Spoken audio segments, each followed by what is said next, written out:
강의실에서 25시간을 얘기한다는 거는 그렇게 쉽지는 않았습니다. 그럼에도 불구하고 예전에 제가 비디오를 찍을 때는 그때는 진짜 아무도 없는 가운데서 혼자 카메라만 이렇게 보고서는 얘기를 하려니까 너무 힘들더라고요. 근데 이번에는 그래도 가능했던 게 그 비대면이지만 쌍방 그 온라인으로 교제를 했기 때문에 컴퓨터에 사람의 얼굴들이 이렇게 보여요. 그러니까 사람의 얼굴을 보이니까 첫날 딱 지나고 나니까 그래도 익숙해지더라고요. 그러면서 그 성도들과 잠깐 이제 이렇게 얘기하는 시간들을 가졌었는데 원생들이 그런 얘기를 합니다. 지금 각자 집에서 이렇게 강의를 들으려니까 너무 힘들대요. 빨리 성도님들을 만나고 싶고 같이 교제하고 싶고 그러고 싶다라고 얘기를 하더라고요. 그리고 나서 이제 나중에 밑에 내려가서 원정 선생님하고 잠깐 얘기를 하는데 처음에 이제 코로나의 문제가 터지면서 성도들이 CTI에서 나오지를 못했어요. 그게 한 6주 정도 나오지 못하고 그 안에서만 이렇게 생활을 하니까 6주 동안 아무 데도 나가지 못하니까 그것이 너무 힘들었다는 거예요. 근데 그때는 그때대로 힘들었어요. 그 안에서 같이 있는 게 힘들었죠. 지금은요, 나가 있는 게 힘든 거예요. 그러니까 어떤 면에서는 우리가 생각의 전환을 조금 더 가지면 더 좋지 않을까라는 생각을 가졌습니다. 같이 있는 것도 때로는 힘들 때가 있고요. 또 같이 안 있는 것도 힘들 때가 있는데 우리가 거꾸로 얘기하면 그래서 지금의 시대를 저희가 생각해 본다면 아마 함께했던 그 시간이 진짜 더 소중하고 귀했다는 것, 그것을 그들이 느끼는 것처럼 저희들에게 있어서도 고난이라는 이 자체가 우리 각자의 모습에서는 힘들고 어려울 수 있지만 우리들의 인지를 조금 더 바꾸면, 우리들의 생각을 조금 더 바꾸면 그것이 왜 우리에게 있어서 기쁨이 될 수 있는지, 그것이 왜 우리에게서 즐거움이 될 수 있는지를 알 수 있을 거라고 생각이 됩니다.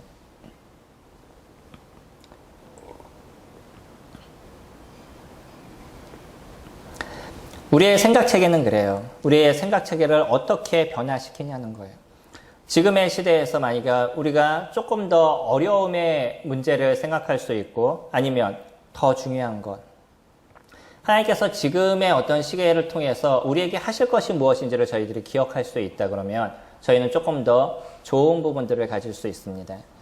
어떤 문제가 생기면요, 많은 사람들은 그 문제가 왜 생겼는지, 그것으로 인해서 왜 힘든지 거기에 초점을 맞추고 있어요. 이게 일반적인 사람들의 모습입니다. 그러니까 사람들의 대부분의 모습은 좋은 것에 집중하기보다는 나의 삶에 대해서는 안 좋은 것을 더 생각한다는 거예요. 그래서 그 안 좋은 것이 왜 나에게 일어났는지 그것에 대해서만 힘들어하는 부분이 있습니다. 근데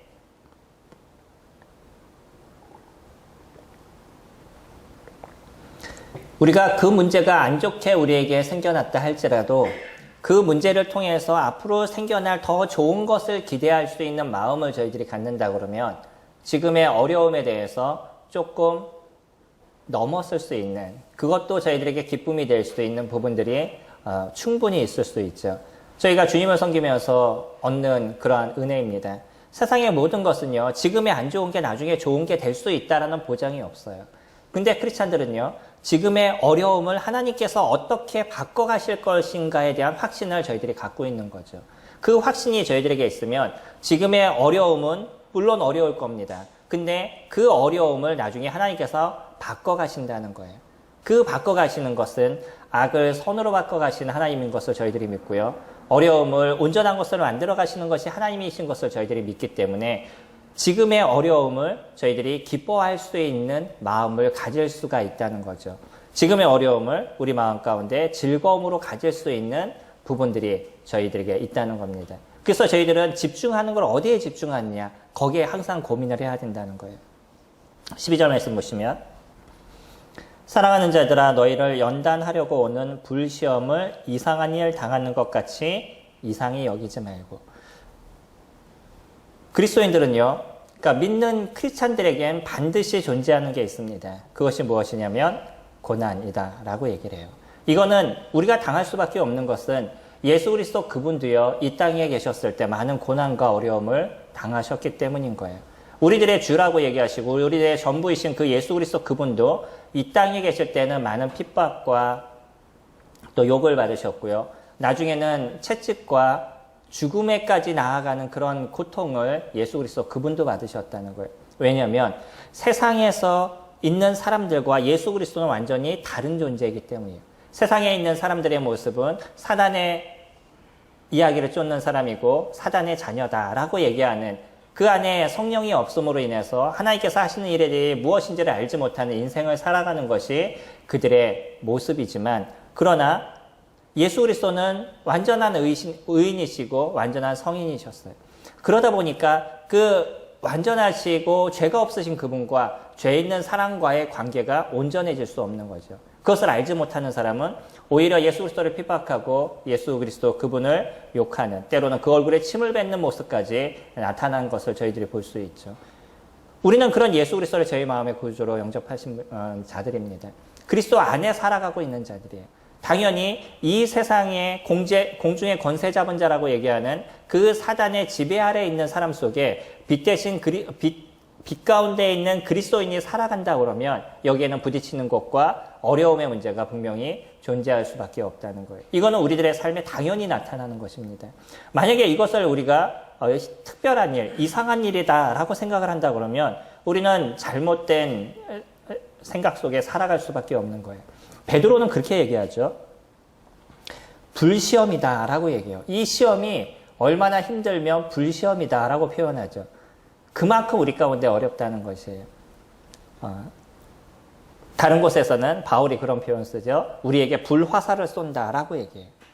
사단이 우리에게 쏘는 게 불화살을 쏜다라고 얘기를 하죠. 그만큼 강력한 그 무기가 그들이 우리를 공략하고 있는 그런 무기인 거예요. 그런 어려운, 그런 그 강력한 사단의 괴계 가운데서 우리가 그런 속에서 우리가 살아가는 자체는 이거는 특별한 것이 아니라는 거예요. 베드로는 이것이 이상한 일인 것처럼 이상하게 생각하지 말라는, 당연히 우리 가운데 이루어지는 겁니다. 성도님들이 그것을 기억할 수 있으면 좋을 것입니다. 우리가 살아가는 삶에 있어서 어떤 고난의 문제, 어려움의 문제는 당연히 우리 안에서 발생할 수 있는 일이고, 때로는 크리스찬들이 이 크리스찬으로서 살아가는 삶을 살아가지 않게 하기 위해서 이루어가는 사단의 괴계에 대한 모습이라는 거예요. 지금의 우리의 시대에도 볼 수 있죠. 이것이 어디에서 왔는지, 어떤 사람은 하나님의 뜻이다, 어떤 사람은 사단으로 인해서 생겨났다, 여러 가지 나름대로 개인적인 분별을 계속적으로 이렇게 올리고 있어요. 인터넷이나 아니면 페이스북이나 이런 곳에서 그분들이 갖고 있는 분별에 대한 이야기를 듣게 되지만 우리가 정확하게 알 수 있는 것은 없습니다. 하지만 확실한 건 뭐냐면 지금에 생겨나고 있는 이런 어려움을 우리 크리스찬들이 그냥 어려워하고 힘들고 고통스러워하고 이렇게 인생을 살아간다 그러면 이것처럼 우리에게 힘든 시기가 없는 거죠. 오늘도 보니까 코로나 블루라고, 코로나 이 시대에 생겨나고 있는 정신적인 어려움을 겪는 사람들이 우리나라 안에서 리서치를 해보니까 성인 중에 3분의 1이라고 그래요. 3분의 1이 지금 코로나로 인해서 어려움을 당하는데, 이런 어려움은 여러 가지로 등장하죠. 우울증적인 그런 증세가 나타나는 사람들이 있는가 하면 그 분을 못 참아가지고선 이상하게 분을 표출하는 모습들, 이런 것이 곳곳에서 나타난다 그래요. 그런 얘기 들어보셨죠? 어떤 분이 마스크 쓰라고 그랬다고 운전수 분들을 폭행하고 이런 일이 있었다고. 아니, 마스크 쓰라는 게 뭐 그렇게 큰 문제예요? 마스크 하나 쓰는 게 뭐 그렇게 큰 어려움이고, 근데 그것을 참지 못하는 거예요. 내가 지금 하지 못하거나, 아니 마스크를 못 갖고 나왔으니까 마스크를 쓸 수 없는 상황이었었겠죠. 그러거나, 아니면 자기가 조금 차를 늦게 타거나 이런 문제가 발생하는 걸 참지를 못하니까 그 감정적인 걸 그냥 폭발해버리는 거예요. 이런 문제가 계속적으로 이 시대에 나타날 것입니다. 이거는 사회 안에서 살아가고 있는 우리들의 모습이기 때문에 그 사회에 대한 지배를 받을 수밖에 없는 게 저희들의 모습일 거예요.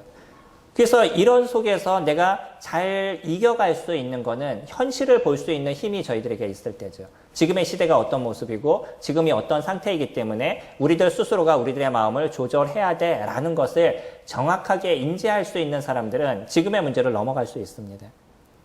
만약에 지금 우리가 핍박받는 시대다라고 얘기했을 때 그 핍박받는 자체를 우리가 인지할 수 있으면 그것을 이겨갈 수 있는 힘이 저희들에게 있는데, 그 핍박받는 자체에 대해서 우리는 그것을 그럴 수 없어. 크리스찬은 그런 삶을 살 수 없어. 라고 자꾸 그것을 아닌 것처럼 얘기를 하면 우리들이 이 시대를 살아가는 데 있어서 고통과 어려움의 문제는 더 커져갈 수밖에 없는 거죠. 앞으로 지나면 지날수록 저희들은 복음을 전하기가 힘든 시대가 될 겁니다. 이제 기독교라는 얘기를 하면 사람들이 교회를 다닌다는 사람들과 함께 있지 않으려는 그런 분위기까지 나타나는 게 저희들의 모습이에요. 왜냐하면 저 사람이 혹시 코로나를 전파하지 않을까? 뭐 이런 막연한 생각을 또 믿지 않는 사람들 중에 갖는 사람들도 있더라고요. 그런데 저희들이 복음을 전하는 게 얼마나 어렵겠어요. 그러다 보면 우리들 스스로가 어떤 생각을 갖냐면 그냥 포기해버리는 거죠. 이 시대에는 저희가 복음을 전하기 어려워. 이 시기에는 그럴 수 없어라는 생각을 저희들 스스로가 가지게 되는데 그거는요 우리가 건너뛰어야 될 부분입니다. 또 하나는 뭐냐면 그 어렵다라고 얘기하기 때문에 그 어려움 속에 복음이 안 전파되는 것이 아니라는 거예요. 하나님께서 하시는 아름다움이 있습니다.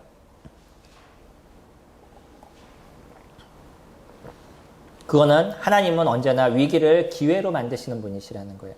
그러니까 우리가 지금 같은 시기 가운데 손을 놓고 아무것도 못해 라고 얘기하는 것이 아니라 이 시기 속에서 하나님께서 하실 수 있는 그 역사가 무엇인지를 저희들이 생각해보는 시간들을 가지셔야 된다는 거예요. 그러니까 지금의 시기 속에서도 오히려 더 큰 복음의 역사가 크게 일어날 수 있다는 걸 저희들이 기대하는 마음들이 필요하다는 거죠. 그리고 나서 우리가 무엇을 준비할 것인지 이 코로나 시대에 어떻게 우리는 참된 예수 그리스도를 선포하는 그런 일을 우리가 할 것인지에 대해서 계속적으로 고민하셔야 될 겁니다.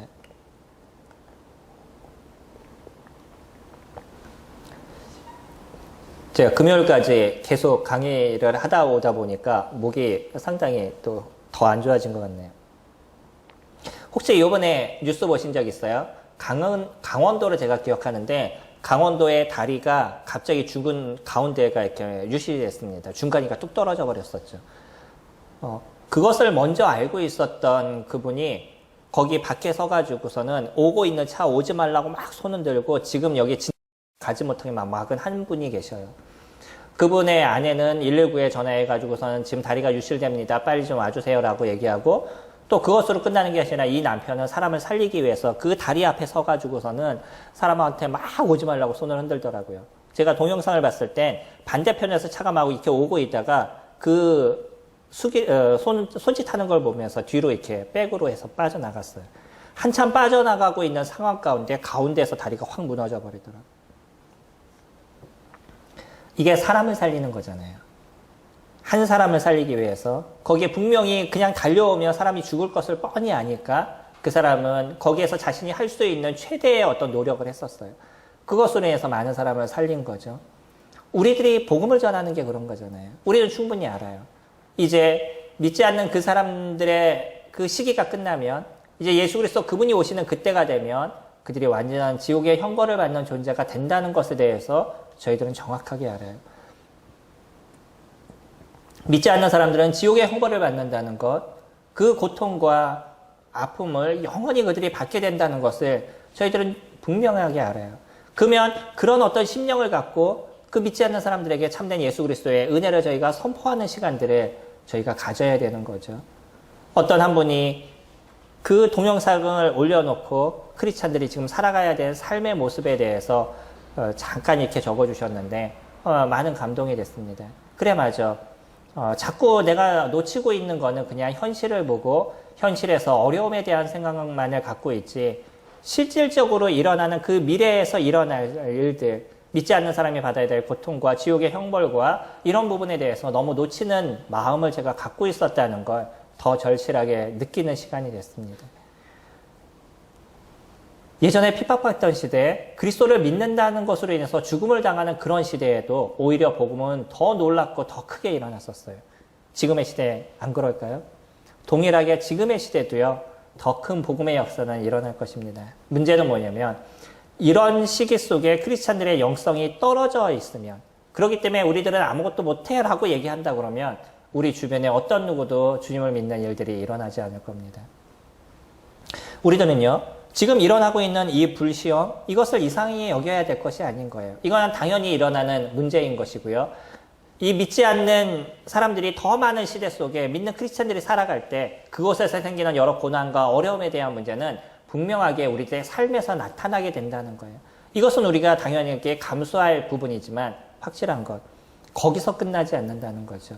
그것을 어떻게 감수하고 어떤 생각을 갖고 있느냐에 따라서 그 사람의 결과, 미래에 대한 부분은 달라지게 되어져 있다는 거예요. 2절 말씀, 13절 말씀 보시면 오히려 너희가 그리스도의 고난에 참여하는 것으로 즐거워하라. 이는 그의 영광을 나타내실 때 너희로 즐거워하고 기뻐하게 하려 함이라. 너희가 그리스도의 이름으로 치욕을 당하면 복 있는 자로다. 영광의 영, 곧 하나님의 영이 너희 위에 계심이라. 오히려 그냥 그 고난을 이겨라 뭐 이 정도로 얘기하시는 게 아니라 어떻게 하라고 그러냐면 그것을 기뻐하라라고 얘기하죠. 그것을 즐거워하라라고 이야기합니다.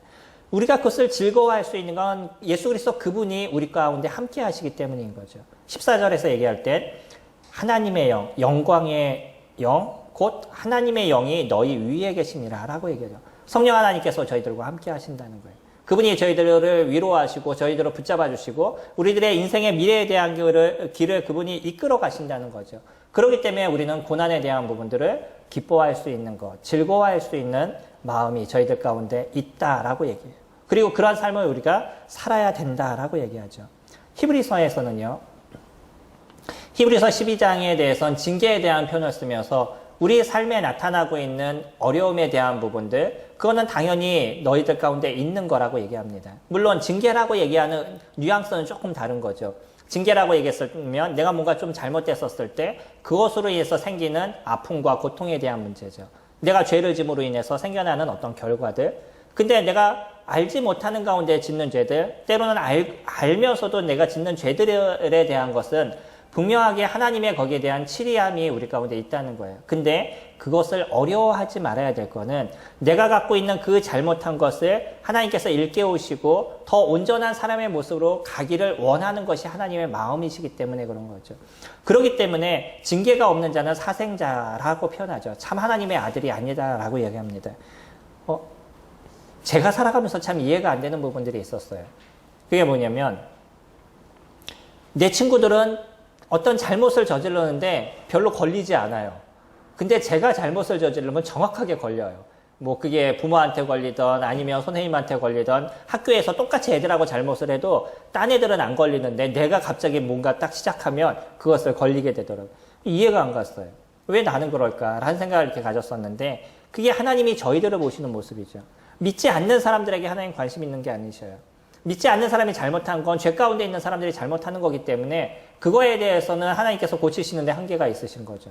근데 믿는 크리스찬들은요. 하나님의 자녀이기 때문에 그가 갖고 있는 잘못의 모습을 바꿔가기를 원하시고 더 온전한 사람으로 만들어 가시길 원하는 게 하나님의 마음이셔요. 믿지 않는 사람이 불법을 행하거나 아니면 불법을 통해서 더 많은 돈을 벌거나 뭐 이런 것에 대해서는 하나님께서 관심이 없으셔요. 누구에게 관심이 있으시냐면 믿는 사람이 불법을 행해서 무엇인가 유익을 얻으려고 그러고 믿는 사람이 어떤 죄 가운데 있으면서 그 자신의 모습을 모르는 모습 속에 살아가는 것 이런 모습을 바꾸기를 원하신다는 거예요. 그래서 더 좋은 사람이 되기를 원합니다. 더 은혜의 삶을 살아가는 그런 자들이 되기를 원하시는 것 그것이 하나님의 마음인 거죠. 우리는 여러 가지 남들보다 조금 더 힘든 부분들을 갖고 있는지도 모르겠어요. 근데 기뻐하시기 바랍니다. 그것을 통해서 하나님은 더 의인의 삶을 살아가는 저희들의 모습을 만들어 가시는 거고요. 거룩한 삶을 살아가게 하기 위한 하나님의 모습이 그 가운데 있는 것이에요. 그래서 조금의 어려움이 있을 때 주님께서 나를 좀 더 새로운 사람으로 만들어 가기를 원하시는구나 라는 마음을 가지시기 바랍니다. 내가 잘못했다고 주님께서 그냥 던져놓는 분이 아니시라는 거예요. 내가 하나님 옆에 진짜 실수한 아주 큰 실수를 했다 해서 하나님 우리를 제껴놓는 그런 일을 이루지 않으셔요. 끝까지 우리를 끌어안으시고 끝까지 그의 어떤 잘못에서 회개하고 주님 앞에 온전하게 서는 모습들을 갖기를 원하시는 거죠. 우리 여기 잠깐 손을 놓으시고 요한복음 21장 말씀 보시면 요한복음의 마지막 장인 21장인데 21장은 예수님께서 부활하시고 제자들이 그 부활한 예수님을 보게 돼요. 그리고 나서 오순절날 성령이 임하시기 이전까지의 어떤 그 빈 기간이 있었었는데 그 기간 동안 일어났던 한 사건입니다. 베드로는 자신들이 무엇을 해야 될지 잘 몰랐었어요. 예수님의 부활하신 것까지 알았어요. 근데 그 이후에 어떤 것을 해야 될지에 대해서 그들이 고민하고 있었을 때 베드로가 했던 일이 무엇이냐면 난 그냥 다시 예전처럼 고기 잡으러 가겠다. 그러고 고기를 잡으러 가요. 그러면서 이제 여러 사람들이 함께 쫓아가죠.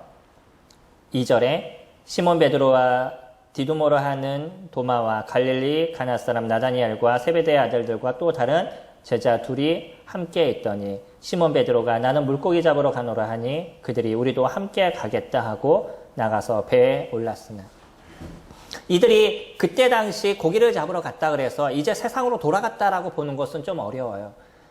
자신들이 무엇을 해야 될지 몰랐습니다.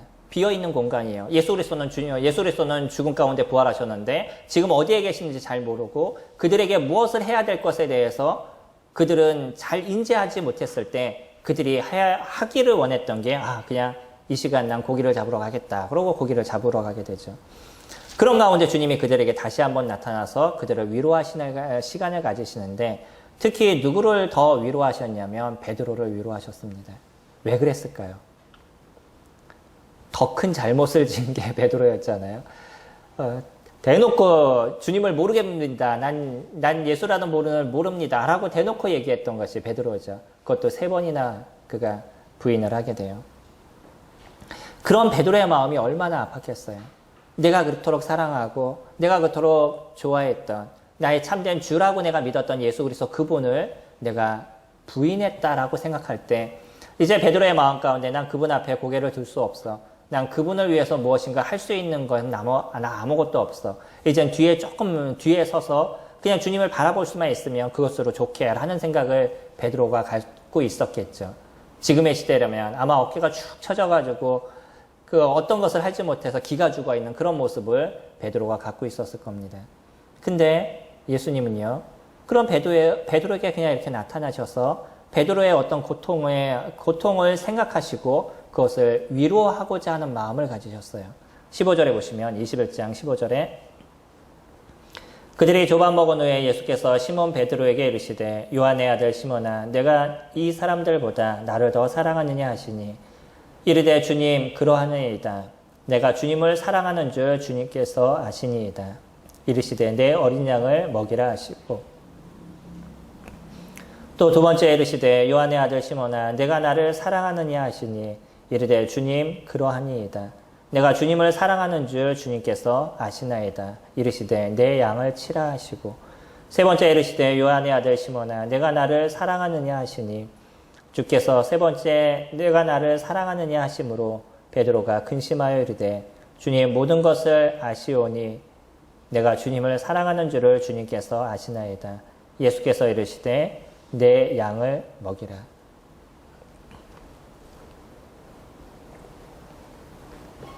주님께서 베드로를 회복하시는 일이 참 독특하시죠. 네가 나를 사랑하니? 라고 3번을 물어보셨어요. 그거는 베드로가 얼마만큼 예수 그리스도를 사랑하는지에 대해서 주님께서 아셨기 때문입니다. 그러나 그 베드로가 예수님을 사랑하는 만큼 그의 마음에 그 떨어져 있던 자존감을 회복시키시기를 원하셨다는 거예요. 그리고 많은 제자들 앞에서 함께했던 그 12제자들 앞에서 이 사람이 얼마나 나를 사랑하시는지를 보여주시는 일들을 이뤄가시죠. 그리고 3번을 다시 한번 물어보셔요. 그러면서 그 3번의 이야기 속에 주님은 그런 표현을 쓰십니다. 내 어린 양을 먹이라, 내 어린 양을 치라, 내 어린 양을 먹여라 라는 표현을 쓰셔요. 그러면서 나에게 오는 많은 양들이 이 가운데 있는데 그 양을 내가 너에게 맡긴다. 이제 네가 그 양들을 잘 관리하고 그에게 필요를 먹이고 그들에게 합당한 것을 가르쳐서 바른 그리스도인의 삶을 살도록 네가 그 일을 이루어라 라고 베드로에게 얘기를 하시죠. 베드로는 여기서 완전한 회복을 이루어갑니다. 이게 예수님께서 하신 일이었었어요. 때로는 베드로가 잘못된 모습을 가졌을 때 사단아 내 뒤로 물러가라. 너는 나를 넘어지게 하는 자다 라고 얘기할 정도로 베드로에게 사단이라고 아주 대놓고 얘기하신 것이 예수 그리스도 그분이셨습니다. 지금의 우리들의 모습이라 그러면 누군가 나에게 그런 얘기를 해요. 잘못된 행동을 했다고 너 사단아 내 뒤로 물러가 라고 얘기한다 그러면 아마 제가 성도님들에게 그렇게 얘기하셨다 그러면 성도님들은 다 교회를 떠나셨을 거예요. 근데 베드로는요, 자기가 좋은 뜻에서 했지만 주님께서 그것이 잘못됐다라고 직설적으로 얘기하셨음에도 불구하고 여전히 예수 그리스도 그분 앞에 서 있는 베드로의 모습을 저희들이 보죠. 왜 그분이 그런 얘기를 하셨는지 나중에 정확하게 알게 되고, 그것이 마음의 상처나 고통이기보다는 그가 잘못됐던 모습이었음을 그가 깨닫는 모습들을 뒤에는 가져가고 있다는 거예요. 저희들이 기억해야 될 것은 그런 것입니다. 때로는 우리가 아주 직설적으로 혼이 나거나 아니면 창피함이 너무나 커서 누구들 앞에서 쓰지 못할 만한 그런 문제가 우리 가운데 있을 수도 있다는 것이에요. 어떤 사람이 나에게 막 대놓고 뭔가 나의 잘못된 모습을 크게 얘기해서 근처에 있는 사람들이 그것을 듣고 나서 그 사람들 앞에 창피해가지고 어떨 줄 모르는 그런 우리들의 모습이 될 수도 있다는 거죠. 그러나 잊지 말아야 될 한 가지가 있습니다. 그런 시간을 통해서 주님은 우리 내면에 있는 잘못된 것을 버리기를 원하신다는 거예요. 때로는 그런 모습이 우리 가운데 있다 할지라도 그것으로 인해서 내가 좌절하고 쓰러지고 이제 교회를 떠나고 아니면 뭐 다른 그 믿음에서 떠나고 이런 행동을 하는 저희들의 모습이 아니라 그것을 통해서 내가 더 단단해지고 더 강인해지는 것이 무엇인지를 너희들이 알기를 원한다. 이것이 주님의 마음이라는 거죠. 징계는 없을 수 없습니다. 크리스찬들이 갖고 있는 이 죄성을 갖고 있는 저희들의 모습에서 잘못된 어그러진 것을 새롭게 하시기를 원하는 것이 주님의 마음이시기 때문에 우리를 자꾸 변화시키셔서 주님의 귀한 군사로 사용하시기를 원하고 하나님의 그 영광을 드러내는 일들을 이뤄가기를 원하시는 것이 예수 그리스도 그분의 마음이셔요. 당연히 우리들은 그런 고난에 대한 부분이 존재할 수밖에 없는 거죠. 그런 고난의 모습에 있어서 우리들의 인지를 조금 더 바꾸고 생각을 조금 더 바꿔서 그 안에서 저희가 기뻐할 수 있는 것, 즐거워할 수 있는 모습들을 저희들이 갖는다 그러면 저희들은 매일마다 변해가는 그런 인생을 살아가는 것이고 조금 더 기능적이고 조금 더 거룩함의 모습들을 만들어가는 저희들의 모습이 될 것입니다. 메비우스의 뜰이라고 아시죠? 그림을 이렇게 그려놓으면 계단이 이렇게 쭉 돼서 올라가는 것처럼 되어 있는데 막상 이렇게 걷다 보면 다시 내려가서 제자리로 돌아오는 것. 그러니까 띠가 이렇게 돌려져 있는데 여기서부터 출발해서 나갈 것 같은데 다시 제자리로 돌아오는 것. 이것을 메비우스 띠라고 얘기를 하죠. 우리가 만약에 주님의 그 이루시는 일들을 이해하지 못한다 그러면 하나님께서 우리에게 때로는 고난을 통해서 나를 바꿔가시기를 원하는 것을 내가 이해하지 못하고 고난이 있을 때마다 좌절하고 쓰러지고 넘어지고 그런 인생을 우리가 산다 그러면 우리는 메비우스의 이 띠처럼 여전히 그 신앙 안에서 벗어나지 못하고 항상 그 자리에 놓여져 있는 그런 모습들이 될 것입니다. 나름대로 난 뭔가 열심히 한 것 같은데 여전히 뒤돌아보면 그 자리의 신앙에서 서 있는 나를 발견하게 되는 거죠.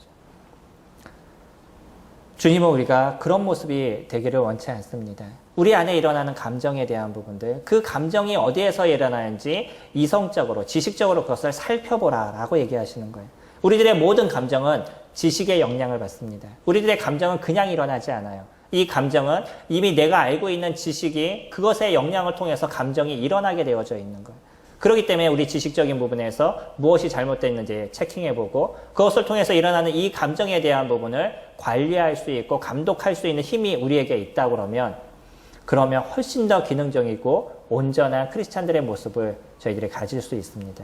그게 기뻐하라는 거예요. 고난인데 기뻐하라. 이건 말이 되지 않는 거죠. 근데 주님은 저희들에게 그렇게 얘기해요. 우리가 있는 고난의 의미를 정확하게 알고 그것을 통해서 하나님께서 나를 바꿔가시는 것을 너희들이 기뻐하라.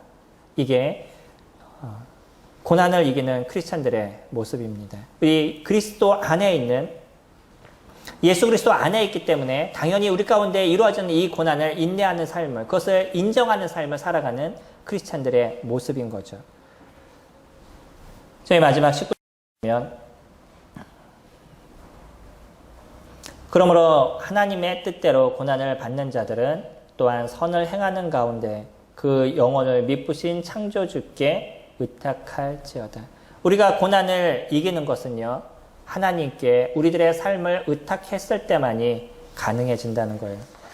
우리들의 고난에 대한 부분은 믿는 크리스찬이라면 당연히 나타나는 겁니다. 내 삶에 고난이었고요. 내 삶에 아무런 문제가 없다라고 생각하시면 어쩌면 우리들의 삶을 조금 더 살펴볼 필요가 있다는 거예요. 사단은요, 믿지 않는 사람을 괜히 건드려서 그 사람을 새롭게 하지 않는다는 거예요. 그냥 이 세상에 마음의 즐거움을 갖고 세상의 모든 그 쾌락을 누리는 사람을 괜히 건드려서 다시 그의 인생을 고민하게 하지 않는다는 거죠. 그러니까 믿는 크리스찬들이 살아가는데 아무런 문제가 없다라고 얘기하면 어쩌면 그것이 더 문제일 수 있습니다. 우리에게는 분명한 문제들이 드러나요. 고난의 문제들, 아픔의 문제들이 드러나요. 그런데 이 아픔의 문제들을 하나님께서는 이겨감을 통해서 우리가 더 새로운 사람이 되게 하기를 원하는 것인데 그것을 이겨가는 데 있어서 필수적인 것이 있죠. 그게 뭐냐면 내가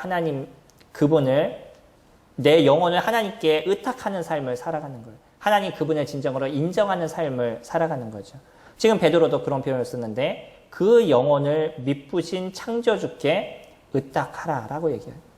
우리의 고난은 그 가운데서만 이겨나갈 수 있습니다. 내가 아무리 강력하고 내가 아무리 잘해라고 얘기해서 그 문제는 해결되지 않는다는 거예요. 누구를 의지할 때? 우리 위에 함께 하시는 영광의 왕 곧 하나님의 영을 의지할 때, 창조주이신 그 하나님께 우리의 삶을 의지하게 됐었을 때, 그때 이 고난의 문제를 저희가 이겨갈 수 있는 힘이 저에게 발생하게 되는 거죠. 그리고 나서 거기에 대한 결과는 무엇으로 나타나죠? 선을 행하는 것으로 나타나게 된다는 거예요. 크리스찬들의 언행이 변화하고요. 그의 어떤 행동이 변하고 그의 말이 변하게 되는 거죠. 분명한 크리스찬들의 삶은 변화하는 삶을 살아가게 된다는 거예요. 그가 아무리 화가 나고 분이 나고 짜증이 나도 나중에 말씀을 통해서 보면 내가 얼마나 잘못된 모습 가운데 있었는지에 대해서 하나님의 성령께서 나에게 그것을 비춰주시기 때문에 그래요 주님 잘못했습니다. 제가 이러면 안 되죠. 라는 고백이 우리들에 비해서 나오게 되죠. 근데 이 문제가 잘 해결되지 않아도 성령을 볼 때마다 이런 아픔과 고통이 우리 가운데 있으니까 당연히 그 잘못에서부터 벗어나려는 모습을 가지게 되고요.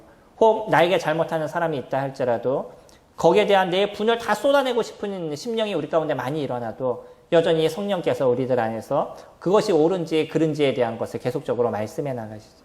그러면서 내 스스로가 조절돼 나가고 내 성격이 조절돼 나가고 내 입술이 조정되어 나가는 그런 인생을 저희들이 살아가게 됩니다. 이게 크리스찬들의 모습인 거죠.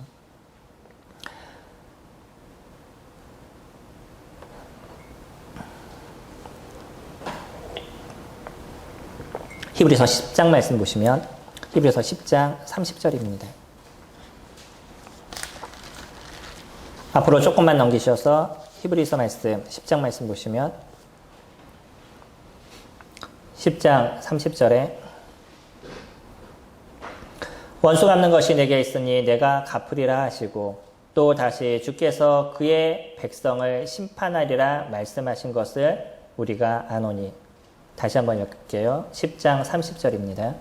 원수 갚는 것이 내게 있으니 내가 갚으리라 하시고 또 다시 주께서 그의 백성을 심판하리라 말씀하신 것을 우리가 아노니. 31절 살아계신 하나님의 손에 빠져드는 것이 무서울진저 라고 얘기를 하죠. 세상에 그 어떤 것이 우리를 무섭게 하지 않습니다. 진짜 무서운 건 뭐냐면 하나님의 손, 이 심판의 하나님의 손에 빠져들어가는 그런 모습인 거예요. 그렇기 때문에 세상에 그 많은 사람들이 믿는 크리스찬들을 욕하고 핍박하고 비난한다 할지라도 나중에 그들이 처하게 될 그 고통에 대한 부분들, 그것을 저희들이 인지한다 그러면 그 원수 갚는 것이 하나님께 있고 하나님께서 그것을 다 해결하실 분이신 것에 대해서 저희들이 정확하게 인지한다 그러면 굳이 그 원수를 내가 갚으려고 그러는 것이 아니라 하나님께 의탁할 수 있는 부분들이 저희들에게 발생하게 되겠죠. 분명히 아시기 바랍니다.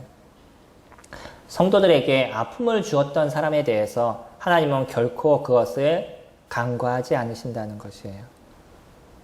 육신의 아버지도요, 내 아들에게 해를 입힌 사람을 그냥 냅두지 않는 것처럼 아버지 하나님께서도 내 아들들에게 함부로 했던 사람들에 대해서 그냥 냅두지 않는다는 거예요. 왜냐하면 그 죄에 대한 대가는 분명히 받으시는 것이 하나님이시기 때문인 거죠.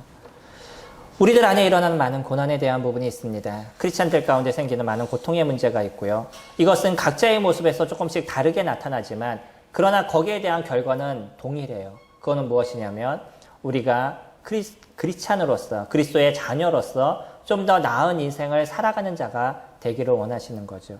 그리고 그런 모습들이 됐었을 때 선을 베푸는 자에게 베푸시는 하나님의 은혜가 어떤 것인지 하나님 우리에게 무엇을 채워주실지에 대해서 우리가 알기를 원한다는 거예요. 선을 행하시기 바랍니다. 이 고난을 이김으로써 드러나는 하나님을 의탁하면서 드러나는 이 선이 나타나는 인생을 살게 됐었을 때 하나님께서 그 선을 베푸는 자들에게 어떠한 은혜를 베푸시는지를 경험해 보시기 바랍니다. 그건 주님께서 분명히 우리 가운데 주시는 것이고 그거는 분명히 우리 가운데 나타나는 삶의 모습이 되실 겁니다. 이게 우리들의 모습이에요. 괜히 죄를 짓고 음행을 하고 잘못된 모습으로 인해서 받는 그 고통에 대한 모습이 아니라 우리를 바꿔가시는 하나님의 그 손 안에 있는 그러한 그 변화의 우리의 삶의 모습을 통해서 하나님께서 우리 가운데 어떤 것을 주시고 어떻게 우리 가운데 은혜를 베푸시는지를 저희들이 경험하기를 원합니다. 저희가 지난주에 같이 교제를 들을 때는 마지막 때를 살아가는 자들에게 라는 교제를 같이 드렸습니다.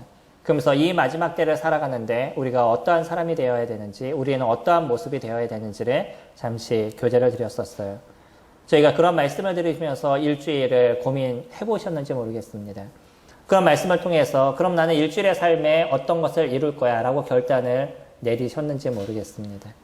우리가 말씀을 듣는 것으로서 그냥 잊어버린다면 그래 좋은 말씀 들었어 라고 끝난다 그러면 그건 저에게 많은 유익이 되지 않을 거예요.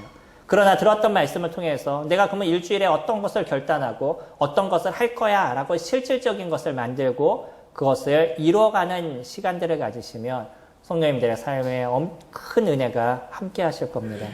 특히 지금은 코로나 시대예요.